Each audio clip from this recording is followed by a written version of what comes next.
नमस्कार दोस्तों, impress on classes में आप सबका स्वागत है। कल हमने हिंदी के बारे में पढ़ा था, आज उसी हिंदी को हम कंटिन्यू कर रहे हैं। जैसे विषयों में 3000 भाषाएं बोली जाती हैं। बहुत बार आपसे क्वेश्चन पूछा जाएगा कि विषयों में कितनी भाषाएं बोली जाती हैं, तो विषयों में बोली जाती हैं 3000 भाषाएं। इन 3000 भाषाओं को कितने परिवारों में बांटा गया है, तो 13 भाषा परिवार में बांटा गया है। बहुत बार क्वेश्चन पूछा जाएगा कि विषयों में जो परिवार हैं वो कितनी भाषाओं में बटे हुए हैं, तो 13 भाषा परिवार में बटे हुए हैं। जैसे आप कह सकते हैं चीनी, उसके बाद द्रविड़, उसके बाद अमेरिकी, उसके बाद सुडानी, उसके बाद बुस्मैनी, उसके बाद आगन्य, उसके बाद बांटू, उसके बाद आपका काकेशस, उसके बाद हेमेटिक, उसके बाद सेमेटिक,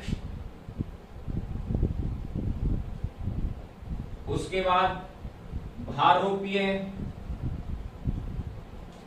भाषा परिवार, उसके बाद कोरियाई, जापान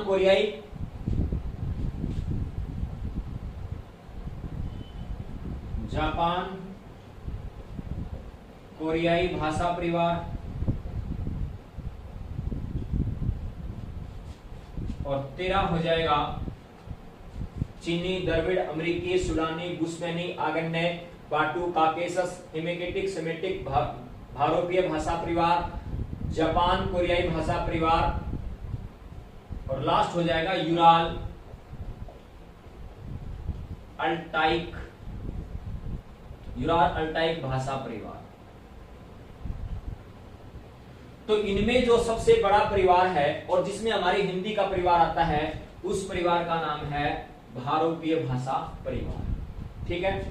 उसके बाद अगर बात की जाए तो यहां जो 3000 भाषाएं बोली जाती हैं विषयों के अंदर, तो सबसे ज्यादा कौन सी भाषा बोली जाती है, तो सबसे ज्यादा बोली जाती है चीनी भाषा, या इसको बोल सकते हैं मंदारिन भाषा।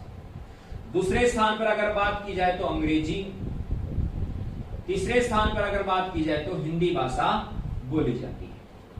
इसके बाद अगर बात की जाए हमारी जो हिंदी है, इस हिंदी को 5 उपभाषाओं में बांटा गया है।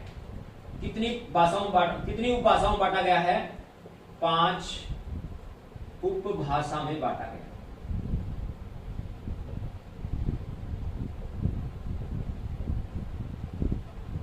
जैसे पश्चिमी हिंदी, उसके बाद आप बोल सकते हैं बिहारी हिंदी या बिहारी उपभाषा, उसके बाद पूर्वी हिंदी, उसके बाद राजस्थानी, और उसके बाद हो जाएगी आपकी पहाड़ी। तो पश्चिमी हिंदी को कौन से अपभ्रंश में रखा गया है, ये भी क्वेश्चन पूछ सकता है। तो इसको रखा गया है शोरसेनी अपभ्रंश। शोरसेनी अपभ्रंश के अंदर रखा गया है। इस पश्चिमी हिंदी में कौन कौन से आते हैं? जैसे आप क्या बोल सकते हैं खड़ी बोली, उसके बाद ब्रज भाषा, उसके बाद अगर बात की जाए यहां पर बुंदेली, कन्नौजी और बोल सकते हैं ढूंढाड़ी, ढूंढाड़ी। ये सब बोल सकते हैं जो उपभाषाएं हैं वो पश्चिमी हिंदी के अंतर्गत आती हैं। इसी प्रकार से बिहारी, या आप कह सकते हैं बिहारी हिंदी या बिहारी उपभाषा के अंदर कौन सी आएंगी, जैसे भोजपुरी, भोजपुरी, मगही और मैथिली,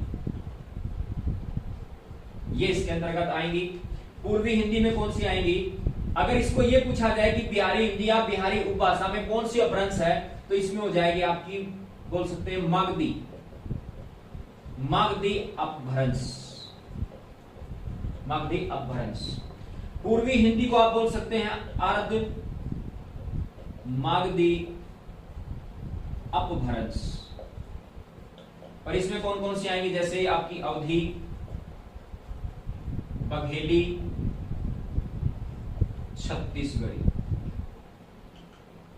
ये इसमें आ जाएंगे।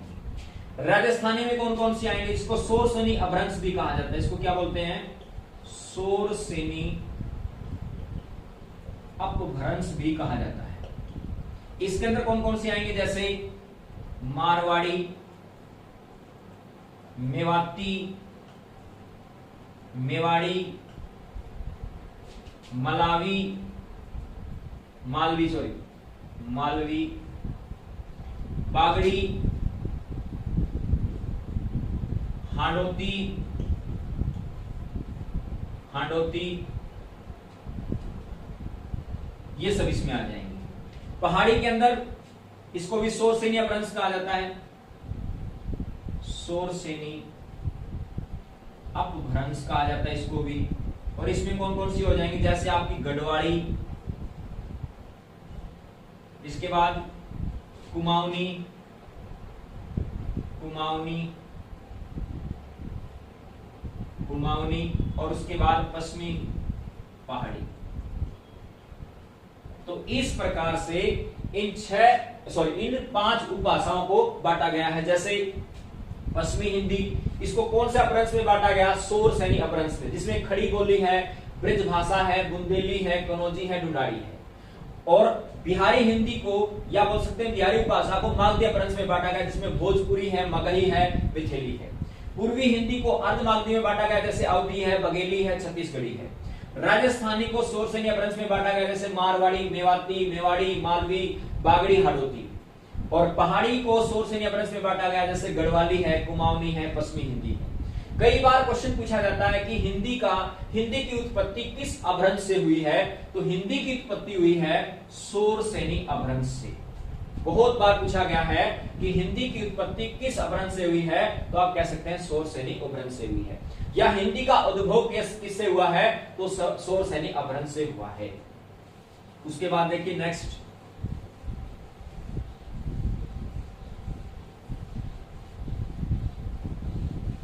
इसके बाद हम बात करते हैं हिंदी का विकास कैसे हुआ।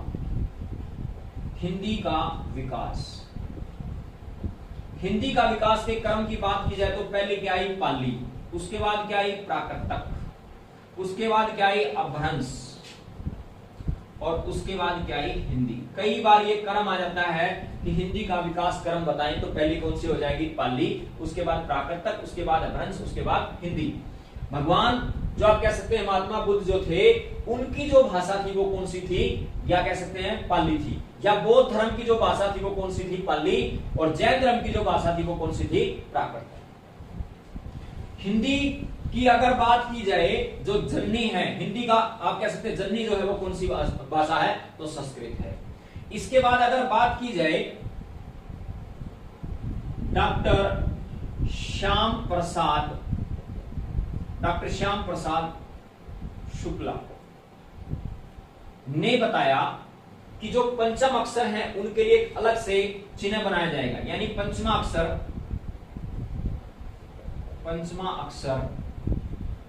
कौन कौन से? पहले तो ये बताओ, ये, उसके बाद आप कह सकते हैं अड़य, उसके बाद अणय, उसके बाद न, उसके बाद में। इन सब के लिए आप कह सकते चिन्ह का प्रयोग किया गया, जिसको आप बोल सकते हैं, ये देखा होगा आपने, जैसे संसार के ऊपर आपने देखा होगा, तो ये जो शब्द होता है इसको बोलते हैं पंचमा अक्षर। तो ये किसने बताया था? प्रसाद शुक्ला ने बताया था। इसके बाद अगर बात की जाए जो 12 खड़ी होती हैं, 12 खड़ी, उनके बारे में सबसे पहले किसने बताया था? तो सावरकर बंधु जो महाराष्ट्र के थे, इन्होंने क्या बताया? ए की 12 खड़ी, ए की 12 खड़ी के बारे में बताया।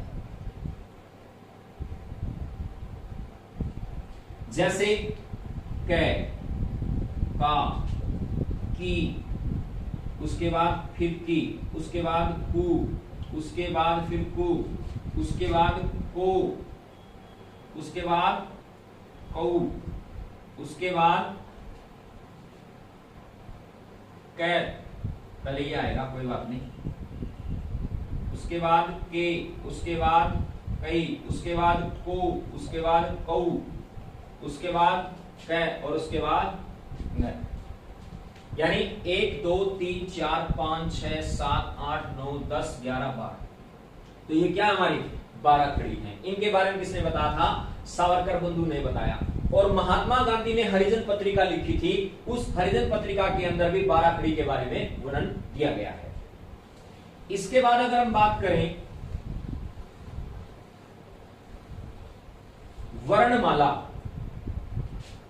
वर्णमाला क्या होती है? वर्णमाला वर्णों के व्यवस्थित क्रम को, यानी वर्णों के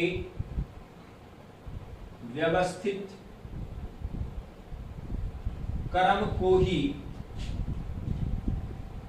वर्णमाला कहा जाता है। अब ये वर्ण जो है किससे मिलकर बनते हैं? यानी स्वर प्लस व्यंजन के मेल को ही वर्ण कहा जाता है। यानी स्वर और जो व्यंजन होते हैं उन दोनों को ही क्या कहा जाता है? वर्ण कहा जाता है। उसके बाद आता है कि भाषा की सबसे छोटी लिखित इकाई, लिखित इकाई क्या है? तो वर्ण है। भाषा की सबसे छोटी मौखिक इकाई पूछी जाए तो क्या है? ध्वनि। ठीक है। और अक्सर क्या होता है, यानी आप कह सकते हैं जिसके वर्ण के टुकड़े ना किए जा सके उसे क्या कहा जाता है? उसे अक्सर कहा जाता है। तीनों ही क्वेश्चन एग्जाम में बार बार पूछे गए कि वर्णमाला किसे कहा जाता है? वर्णों के व्यवस्थित क्रम को वर्णमाला कहा जाता है। स्वर और व्यंजन के मेल को ही वर्ण कहते हैं, यानी स्वर और व्यंजन से क्या बनेगा? वर्ण बनेगा। भाषा की सबसे छोटी लिखित इकाई पूछी जाए तो वर्ण है। भाषा की सबसे छोटी मौखिक इकाई पूछी जाए तो ध्वनि है। और जिसके वर्ण के टुकड़े ना किए जाएं वो क्या कहलाता है? अक्षर कहलाता है। कई बार क्वेश्चन आता है भाषा किसे कहते हैं? तो भाषा वह साधन है जिसके द्वारा मनुष्य अपने भाव लिखकर, पढ़कर और बोलकर व्यक्त करता है।